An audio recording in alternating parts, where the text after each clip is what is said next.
Subscribe करिए हमारे channel target UP TET CTET को और बेल आइकन को दबाइए।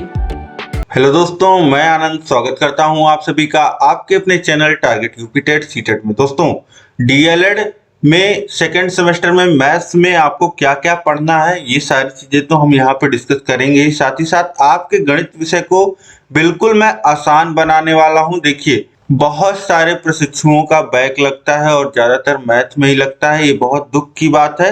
अब इस बैक को हमको रोकना है और साथ ही साथ प्रयास ये करना है कि हम पूरे में पूरा अंक लेकर के आए। इसी माइंडसेट के साथ चलना है कि 25 नंबर का पेपर होता है, पूरा 25 में 25 हमको लेकर के आना है और यही माइंडसेट जो है वह मैथ में आपको सक्सेस दिलाएगा। और आपने मैथ चाहे जितना पहले छोड़ा हो, 10th के बाद कई लोग का मैथ छूट गया तो कोई दिक्कत नहीं है। बिल्कुल बेसिक से मैं यहाँ पे पढ़ाने वाला हूँ आपको मैथ्स। आपने बीच में चाहे पढ़ाई छोड़ दी हो, कोई दिक्कत नहीं है, आपको पूरा मैथ यहाँ पे समझ में आने वाला है। चाहे आप हिंदी माध्यम से पढ़े हो, चाहे अंग्रेजी माध्यम से पढ़े हो, सभी स्टूडेंट्स के लिए यहाँ पे मैं बहुत ही बेसिक से सारी क्लासेस लेकर के आने वाला हूँ। चैप्टर वाइज पूरा मैं आपको पढ़ाने वाला हूँ। अब देख लेते हैं पहले सिलेबस, उसके बाद सारे क्लासेस की जानकारी मैं आपसे डिस्कस करूंगा।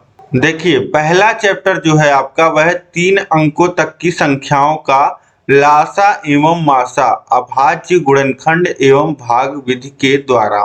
तो यहाँ पे 3 अंक की संख्याएं, जैसे 430, ये एक 3 अंक की संख्या हो गई। और इस तरीके से आप लिख लीजिए 23, तो ये 2 अंक की संख्या हो गई। आप 9 लिख दीजिए तो ये 1 अंक की संख्या हो गई। इसी तरीके से 3 अंक की संख्याएं दी रहेंगी, 3 अंक तक की संख्याएं, वैसे आपको इसमें लासा और मासा निकालना रहेगा। अब लासा और मासा क्या होता है, यह आपको पढ़ने को मिलेगा। LCM and HCF of 3 digit numbers, prime factor and division method.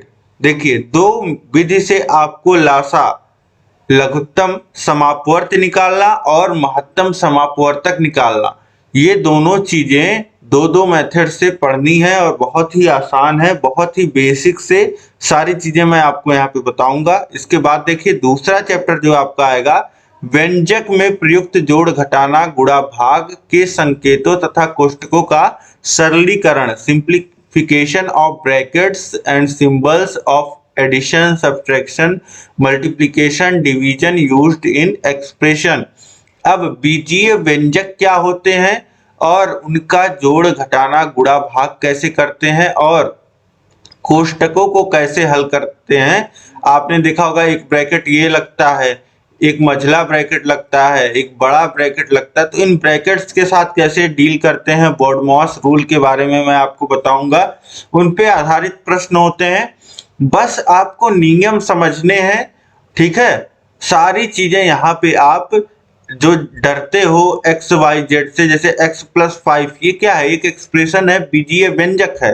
इन बीजीय व्यंजकों का भी जोड़, घटाना, गुणा, भाग होता है, इनका भी नियम होता है। बस आपको नियम जानने हैं, नियम के अनुसार आपको क्वेश्चन प्रैक्टिस करने हैं और आप जब प्रैक्टिस कर लोगे तो आपको बिल्कुल आसान लगने लगेगा। तीसरा चैप्टर जो आपका आता है वह है प्राकृत, पूर्ण, पूर्णांक तथा परिमेय संख्याओं की अवधारणा, concept of natural, whole, integer and rational numbers. Numbers की देखिए, आपकी जो संख्याएं होती हैं उनके भी अलग अलग प्रकार होते हैं। जैसे प्राकृतिक संख्याएं होती हैं, जो आपकी गिनती की संख्याएं होती हैं, उसमें 0 जोड़ लीजिए तो पूर्ण संख्याएं, पूर्णांक संख्याएं और परिमेय संख्याएं जो p/q के रूप में व्यक्त की जा सकती हैं। तो इस तरीके से ये संख्याएं क्या होती हैं, इनका फिर उसके बाद पूर्ण संख्याओं पर संक्रियाएं, जोड़, घटाना, गुणा, भाग, properties of operation, addition, subtraction, multiplication and division on whole numbers, किस प्रकार से पूर्ण संख्याओं का जोड़, घटाना, गुणा, भाग किस प्रकार से किया जाता है, ये आपको सीखने को मिलेगा। संख्याओं का प्रकार आपने देख लिया, किस तरीके से जोड़, घटाना, गुणा, भाग, ये तो आप बेसिक शुरू से ही जानते हैं। और इसके बाद 5वां चैप्टर है पूर्णांक तथा परिमेय संख्याओं पर गणितीय संक्रियाएं तथा इनके प्रतिलोम तथा तत्समक योगात्मक एवं गुणात्मक। अब आपको कई सारी चीजें यहाँ पे देखने को मिलेंगी। किसी संख्या का, किसी भिन्न का योगात्मक प्रतिलोम क्या होता है, गुणात्मक प्रतिलोम क्या होता है, ठीक है, और पूर्ववर्ती उत्तरवर्ती संख्याएं क्या होती हैं। ये सारी चीजें छोटे छोटी चीजें हैं और आप बहुत ही आसानी से इनको सीख पाओगे, ठीक है। अब इसके बाद देखिए समीकरण तथा सर्वसमीका, meaning of equation and identities. अब बहुत ही आसान है। जहां बराबर का चिन्ह होता है, दो पक्ष जहां होते हैं, वह होता है आपका इक्वेशन, और आइडेंटिटी जो हर एक मान के लिए दोनों पक्ष बराबर होते हैं, उन्हें हम क्या कहते हैं, सर्वसमीकाएं कहते हैं। तो इसी के बारे में समीकरण क्या होता है, सर्वसमीका क्या होता है, यह आपको देखना है। और उसके बाद इसी समीकरण से जुड़ा हुआ रेखीय समीकरण, जिसमें एक चर हो का हल तथा इस पर आधारित प्रश्न। एक चर के साथ काम करना बहुत ही आसान होता है, बहुत ही आसान इसका सॉल्यूशन निकलता है। तो solution of linear equation in one variable and question based on it. तो बहुत ही आसानी से आप इसको सीख पाओगे, मैं सिखाऊंगा आपको। इसके बाद देखिए 8वां चैप्टर है व्यंजकों का गुणनफल तथा सर्वसमीकाएं। किस प्रकार से आप बीजीय व्यंजकों का गुणा कर पाओगे, मल्टीप्लिकेशन ऑफ एक्सप्रेशंस, व्यंजकों का आपस में गुणा कर पाओगे, और सर्वसमीकाएं, ये आपको 8वें चैप्टर में पढ़ना है। इसके बाद देखिए 9वां चैप्टर है आपका, ये बस आ गया। अब जो आपकी आकृतियां होती हैं उसमें हम लोग क्या क्या निकालते हैं, उसमें हम लोग क्षेत्रफल निकालते हैं, और जो 3D आयतन निकालते हैं, धारिता निकालते हैं। तो इस तरीके से क्षेत्रफल, आयतन और धारिता की संकल्पना तथा इनकी इकाइयां, किसमें इनको मापते हैं। अभी तक आपने लंबाई मापा, तो लंबाई आपने किसमें मापा, सेंटीमीटर में नापा, मीटर में नापा, किलोमीटर में नापा। इस तरीके से क्षेत्रफल क्या होता है, इसको किसमें मापते हैं। आयतन क्या होता है, आयतन को किसमें मापते हैं। और इसी तरीके से धारिता क्या होता है, धारिता को किसमें मापते हैं। ये सारी चीजें आपको देखने को, पढ़ने को मिलेंगी। इसके बाद देखिए चैप्टर 10 है त्रिभुज आयत वर्ग का क्षेत्रफल। अब क्षेत्रफल आपने सीख लिया, और बेसिक आकृति जो होती है आपको पता है, त्रिभुज, 3 भुजाओं से बंद आकृति को त्रिभुज कहते हैं। और इसका क्षेत्रफल निकालने का एक सूत्र है, वह सूत्र आपको सीखना है, उस पर आधारित प्रश्न मिलेगा। इसी तरीके से आयत आपको सीख लेना है। आयत का किस प्रकार से क्षेत्रफल निकालते हैं, बहुत ही आसान है, लंबाई गुणे चौड़ाई वर्ग का आपका भुजा का स्क्वायर हो गया, ये इस पे आधारित प्रश्न हो जाएंगे। इसके बाद देखिए आपका चैप्टर 11 आ जाता है अवर्गीकृत आंकड़ों की बारंबारता बंटन तथा आंकड़ों का आयत चित्र द्वारा प्रदर्शन एवं निष्कर्ष निकालना। अब देखिए आप क्या करते हैं, जैसे आपके हाई स्कूल में 6 विषय में अलग अलग नंबर आए, उनको आपने एक क्रम में, बढ़ते क्रम में लगा लिया, ठीक है, अलग अलग विषयों में अलग अलग नंबर आए, तो जो नंबर आए उसको 6 विषयों में अलग अलग, वो अवर्गीकृत हो गया, मतलब उसका कोई एक वर्गीकरण नहीं है। अब उसको आपने क्रम से लगा दिया एक बढ़ते क्रम में, तो वो वर्गीकृत हो गया, ठीक है। तो ऐसे ही आंकड़े आपको दिए रहेंगे, उसको आपको अब बड़ा आंकड़ा दिए रहेगा। 6 आंकड़े केवल नहीं रहेंगे, आपने हाई स्कूल में 6 विषय के पेपर दिए, 6 विषयों में नंबर आए, तो वह एक अवर्गीकृत आंकड़ा हो गया। इसी तरीके से आपको कई सारे आंकड़े दिए रहेंगे, कुछ भी नंबर्स लिखा रहेगा, उसको आपको व्यवस्थित करना, उसकी बारंबारता बंटन निकालना, और साथ ही साथ उसको आयत चित्र के द्वारा किस तरीके से प्रदर्शित करेंगे, आंकड़ा आपको दिया रहेगा, ठीक है। तो इस तरीके से frequency distribution of ungrouped data and presentation and conclusion of data bye bar graph, किस तरीके से आप आयत चित्र बनाएंगे, बार ग्राफ बनाएंगे, हिस्टोग्राम बनाएंगे, ये सारी चीजें आपको यहाँ पढ़ने को मिलेंगे, और बहुत ही आसान है, आसानी से आप सीख जाओगे।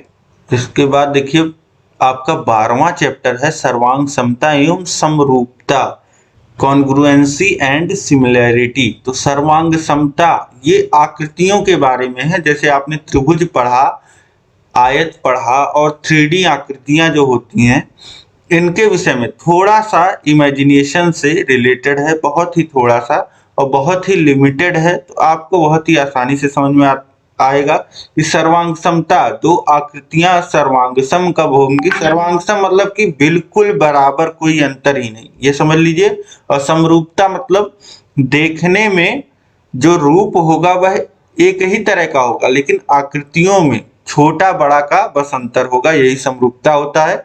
मोटी मोटी भाषा में ऐसे ही समझिए। इसके बाद देखिए चैप्टर 13 इसी से रिलेटेड, त्रिभुज के संदर्भ में सर्वांग समता की शर्तें। बिल्कुल बेसिक जो आपने पढ़ा, rule of congruency in the context of triangle, मतलब कि त्रिभुज के विषय में अगर हम केवल त्रिभुज आकृति के विषय में बात करें तो दो त्रिभुज कब सर्वांगसम होंगे, सर्वांगसम होने की क्या शर्तें हैं, ठीक है। तो क्या मिनिमम रिक्वायरमेंट्स हैं, क्या कम से कम चीजें होनी चाहिए कि दो त्रिभुज आपस में सर्वांगसम हो, ये आपको पढ़ना रहेगा लास्ट में, ठीक है। तो इस तरीके से बहुत ही एक अच्छा, एक आसान सा आपका सिलेबस है और इसको पूरा मैं आपको चैप्टर वाइज पढ़ाने वाला हूं। क्या क्या कॉन्सेप्ट्स हैं, क्या क्या बिल्कुल कॉन्सेप्ट बिल्कुल बेसिक से, एकदम आपको गणित कुछ भी ना आती हो वहां से मैं कॉन्सेप्ट को उठाऊंगा, आपका एक एक कॉन्सेप्ट क्लियर करूंगा। जिस लेवल तक के प्रश्न आते हैं उस कॉन्सेप्ट में उस लेवल तक हम लोग जाएंगे, उससे एक लेवल आगे ही रखेंगे, ठीक है। तो इस तरीके से जहां तक जिस लेवल तक प्रश्न आपके चैप्टर में सभी कॉन्सेप्ट पे पूछ सकता है वो सारा मैं आपको कराऊंगा। और आपका कॉन्सेप्ट चाहे आप हिंदी माध्यम से पढ़े हो, अंग्रेजी माध्यम से पढ़े हो, पूरा आपको समझ में आने वाला है। आप पूरा पेपर परीक्षा में हल करके आओगे अगर आपने यह पूरी क्लासेस अटेंड कर ली जैसे मैं बताता हूँ, ठीक है। आपसे पहले के बैचेस को, 4 बैचेस को मैं पढ़ा चुका हूँ और बहुत अच्छे अंक जिन्होंने मेरी क्लासेस पूरा देखा है, पूरे में पूरे अंक लोग लेकर के आए हैं, ठीक है। तो अभी से आप तैयारी में लग जाइए। जितनी क्लासेस आती हैं डेली शाम को 7 और 8 बजे क्लासेस आपको मिलती हैं चैनल पे, तो आप चेक कर लीजिए, करिए कि कौन सी क्लास आने वाली है, उसको आप अटेंड कर लिया करिए। और साथ ही साथ अगर आप बहुत ही अच्छी तैयारी करना चाहते हैं तो जरूर अभी चैनल को आप सब्सक्राइब कर लीजिए। और यह सिलेबस आपको समझ में आ गया, कैसा लगा यह सिलेबस, कैसा लगा यह वीडियो क्लास आपको, यह आप कमेंट करके बताइए। इसको लाइक करिए, अधिक से अधिक देखिए शेयर कर दीजिए सभी अपने भाइयों में, प्रशिक्षुओं में, कम से कम 5 मित्रों में आप शेयर करिए। जो सबसे खास मित्र हैं आपके उन तक इस वीडियो को पहुंचा दीजिए ताकि साथ के साथ उनको पता चल जाए कि क्या पढ़ना है और किस तरीके से यहाँ पे डेली मैं आपको पढ़ाने वाला हूँ, ठीक है। तो क्लासेस मैं आपके लिए कोशिश यही करूंगा कि डेली बेसिस पे आ जाए। इसमें अभी देखिए मुझे नोट्स भी बनाने हैं, साथ साथ मैं आपको नोट्स बनाऊंगा आपके लिए, हैंड रिटन नोट्स, और क्वेश्चंस को सेट करूंगा, तो थोड़ा सा समय लग सकता है, कभी कभी गैप हो सकता है क्लासेस में, लेकिन ये लगातार मैं पढ़ा के खत्म करने वाला हूं। जल्दी से जल्दी मेरा टारगेट तो यही है कि जल्द से जल्द अच्छे से अच्छा क्लास मैं आपको दे दूं, आपका सिलेबस मैथ का कंप्लीट करा दूं, क्योंकि उसके बाद मुझे प्रैक्टिस भी कराना है आपका, ठीक है। तो इस तरीके से आप चीजें समझ पा रहे होंगे। कहीं कोई डाउट होगा तो नीचे नंबर दिया गया है उस पर आप समझ सकते हैं। और इसी तरीके से कम समय में एकदम बेहतर तैयारी करने के लिए आपके लिए हमने ऐप की सुविधा उपलब्ध कराई है, जहां पे आप बिना डिस्टरबेंस के अपने सेकेंड सेमेस्टर की पूरी तैयारी कर पाएंगे। हर एक विषय की, हर एक विषय वहां पे आपको चैप्टर वाइज मिलेगा देखने को, और बिना किसी प्रचार के आप फिर उसके बाद टेस्ट दे पाओगे हर एक चैप्टर का, हर एक विषय में। और साथ ही साथ पूरा पीडीएफ आपको मिल जाएगा, हर एक नोट्स आपको मिल जाएंगे वहां पे। राजन पवन सीरीज जो आपकी आती है उसका पूरा सोल्यूशन मिल जाएगा, उसका पूरा पीडीएफ मिल जाएगा आपको, और previous year question paper solve मिल जाएंगे, उसका पीडीएफ मिल जाएगा।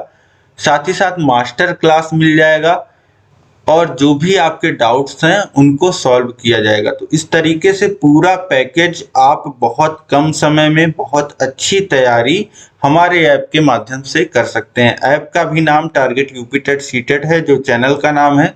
उसको डाउनलोड करने के लिए नीचे डिस्क्रिप्शन में लिंक दिया गया है, वहां से डाउनलोड कर सकते हैं, या फिर आप सीधे प्ले स्टोर पे सर्च कर लीजिए टारगेट यूपी टेट सीटेट, आपको ऐप मिल जाएगा। डाउनलोड करिए, पढ़ाई करिए। इसी तरीके से आप जुड़े रहिए लगातार, और आपको सेकंड सेमेस्टर में अच्छा नंबर लाने से कोई नहीं रोक सकता। मिलते हैं हम लोग नेक्स्ट क्लास में। जय हिंद, जय भारत।